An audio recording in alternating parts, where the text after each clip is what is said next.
A União Soviética deixa de existir e a Guerra Fria termina oficialmente. O mundo é impactado pelo álbum Nevermind do Nirvana, sabe aquele que tem a capa com um bebê na piscina? E Ayrton Senna vence pela primeira vez o Grande Prêmio de Fórmula 1 do Brasil.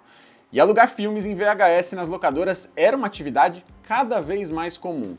Além de tudo isso e muito mais, tivemos vários acontecimentos marcantes em ciência, tecnologia e games que são lembrados ou têm consequências até os dias de hoje. Eu sou Leonardo Rocha e esse é o Aconteceu na História da Tecnologia. Eu desejo a você boas-vindas ao ano de 1991.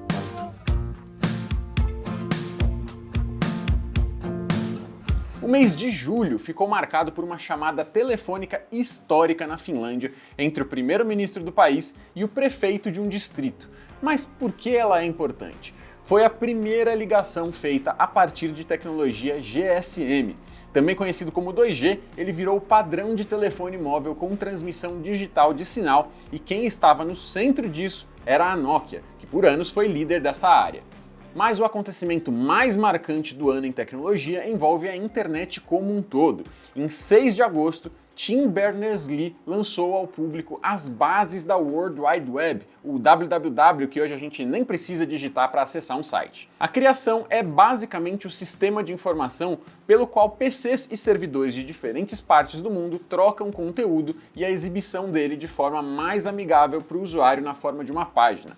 O primeiro site da internet foi o do Tim, se chamava The Project e era basicamente um guia do www para iniciantes. Formado só por alguns textos e links, ele está no ar até hoje. Também em agosto, o engenheiro de software finlandês Linus Torvalds anuncia em um grupo de discussões que estava trabalhando em um sistema operacional que era só um hobby. 2 meses depois, sai essa criação. Nada menos do que a primeira versão funcional do Linux, um dos pilares do software livre. O projeto cresceu de forma absurda, ganhou inúmeras distribuições de código aberto e hoje é essencial para o funcionamento de várias estruturas digitais. Para você ter uma ideia, o Android, sistemas públicos de transporte e até computadores da NASA têm ao menos uma base nessa tecnologia. No mercado de semicondutores, a briga entre Intel e AMD começou para valer graças a 2 lançamentos. De um lado, o AM386, primeiro microprocessador com design totalmente feito pela AMD. Do outro, o i486DX, uma versão de menor custo dos chips da Intel. Já a Apple passava por uma fase ruim, acredite se quiser, e de pouco sucesso comercial. Mas ela tentou um respiro em outubro com os PowerBooks, que usavam um novo processador e apresentou como novidade de design o espaço para descanso da palma da mão. Essa linha foi atualizada por vários anos e dá para dizer que esse é o antepassado do MacBook Pro. Saiu em 1991 o primeiro SSD de padrão moderno do mundo, com a tecnologia Flash. Ele foi feito pela SanDisk em colaboração com a Western Digital, sob medida para o ThinkPad da IBM, com espaço de armazenamento de apenas 20 MB. Em outubro, nós tivemos a publicação do primeiro padrão Unicode, o conjunto de informações sobre padrões de escrita, leitura e representação de caracteres em eletrônicos. Sem ele, os alfabetos seriam lidos de forma diferente por computadores e não teríamos símbolos universais como os emoji, que você com certeza usa muito aí no WhatsApp. Em fevereiro foi divulgada a primeira versão da linguagem de programação Python. O Windows Media Player, que foi por anos o padrão de tocar músicas e vídeos nos PCs, também nasceu nesse ano. Na ciência, o pesquisador Sumio Iijima, da NEC, descobre em 91 um componente que mudaria a indústria. São os nanotubos de carbono, um material ultra fino que seria usado na composição de vários dispositivos nas décadas seguintes. Ele tem excelente condutividade e uma resistência maior que o aço, além de flexibilidade e leveza para setores como energia, eletrônica, medicina e petroquímica. Em astronomia, a sonda espacial Galileu, que estava a caminho de Júpiter para uma missão, vira a primeira a conseguir fotografar em alta resolução e visitar de perto um asteroide. O corpo celeste em questão foi o 951 Gaspra. Além disso, uma partícula com um nome curioso foi detectada pela primeira vez em outubro. É a Oh My God, literalmente Ai Meu Deus em inglês. O batismo veio porque o cientista dos Estados Unidos acharam impressionante a existência desses raios cósmicos que geraram uma partícula subatômica com altíssima concentração de energia em contato com a nossa atmosfera. Até hoje, o fenômeno ainda não foi totalmente explicado. Por fim, a gente chega nos games e olha, foi um ano intenso, tá? A guerra dos consoles entre Sega e Nintendo esquentou como nunca e a rivalidade ganhou ares mais dramáticos.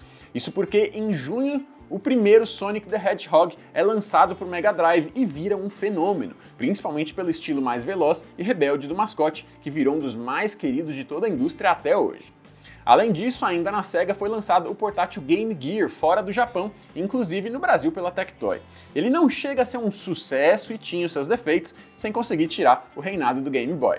Já pelos lados da rival, em agosto sai nada menos do que o Super Nintendo, que é a versão ocidental do Super Famicom. O console chega aos Estados Unidos e começa a se espalhar pelo mundo, dominando o mercado com títulos como Super Mario World e The Legend of Zelda: A Link to the Past. E teve outra rivalidade nascendo em maio durante a edição de 91 da CES, uma das maiores feiras de tecnologia do mundo. Lá, a Sony anunciou uma parceria com a Nintendo para fazer um acessório de CD para o console dela e no futuro lançar um aparelho em dupla. Parece coisa de multiverso, mas isso quase aconteceu. Até que a Nintendo, no mesmo dia, disse que na verdade a Philips é que foi escolhida no lugar. Essa virada de jogo motivou na Sony a criação da divisão do que anos depois seria o PlayStation. Aliás, a Ubisoft nesse período desenvolvia jogos só para computadores, mas o console da Sony seria poucos anos depois a plataforma do seu primeiro grande sucesso comercial, o clássico Rayman. Além disso, 91 foi o ano em que muitas fichas foram gastas em Street Fighter 2, que estreou nos fliperamas. O gênero de luta ainda esteve bem representado por Fatal Fury da SNK, que no futuro geraria a franquia The King of Fighters. Além de várias franquias ganhando novos capítulos e cada vez mais estabelecidas, outros jogos desse ano que merecem uma menção aqui incluem Battletoads, Teenage Mutant Ninja Turtles: Turtles in Time, Sunset Riders, o clássico Streets of Rage e também o primeiro Civilization. Temos ainda a fundação de estúdios que crescem muito no futuro. Em 91, o jovem Tim Sweeney lança um jogo chamado ZZT, acompanhado de um editor de fases, e funda a própria empresa no quarto de casa, a Epic Mega Games, que depois tira o Mega do nome. Já a id Software foi fundada já com um jogo bem recebido, Commander Keen. Outra companhia fundada nesse período foi a Silicon and Synapse. Mas espera aí, não sabe quem são esses? Tudo bem. Foi só mais tarde que ela foi rebatizada como Blizzard. Em 1991, Dança com Lobos com Kevin Costner foi o grande vencedor do Oscar, com 7 prêmios incluindo melhor filme. Mas esse também foi o ano de Exterminador do Futuro 2, tido até hoje como um dos melhores filmes de ação já lançados e responsável por aumentar o nosso medo de um apocalipse causado pela rebelião das máquinas. Pelo menos dessa vez, o Schwarzenegger estava do nosso lado. E agora nós queremos saber: qual ano você quer ver sendo relembrado no Aconteceu na História da Tecnologia? E que outro fato marcante de 91 merecia um espaço por aqui? Manda pelo @LeoBRJ nas redes sociais, tá? A gente se vê em breve em mais uma viagem no tempo. Até a próxima! Acesse esse conteúdo e muito mais gratuitamente em ubisoftbrasil.tv ou nos canais da Ubisoft na Pluto TV, LG Channels e Samsung TV Plus. O link tá aqui na descrição desse vídeo.